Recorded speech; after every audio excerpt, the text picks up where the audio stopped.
you shouldn't buy stocks unless you expect, in my view, you expect to hold them for a very extended period, and you are prepared financially and psychologically to hold them the same way you would hold a farm and never look at a quote and never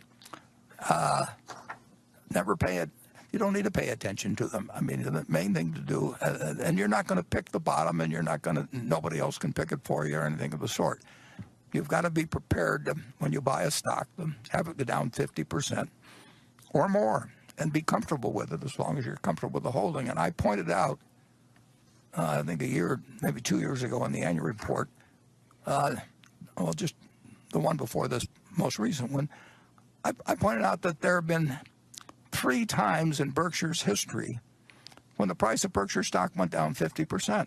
3 different times. Now, if you owed it on borrowed money, you could have been cleaned out. There wasn't anything wrong with Berkshire when those 3 times occurred. But if you're going to look at the price of the stock and think that you have to act because it's doing this or that, or somebody else tells you, well, how can you stay with that when something else is going up or anything?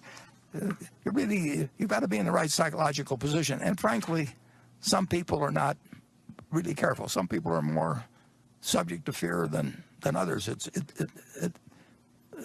like the virus. It strikes some people with much greater ferocity than others, and fear is something I really never felt financially, but I don't think Charlie's felt it either. But some people can handle it psychologically. If you can't handle it psychologically, then you really shouldn't own stocks because you're going to buy and sell them at the wrong time. And you should not count on somebody else telling you this. You should do something you understand yourself. If you don't understand it yourself, you're going to be affected by the next person you talk to. And so you should be in a position to hold. And I don't know whether today is a great day to buy stocks. I know it will work out over 20 or 30 years.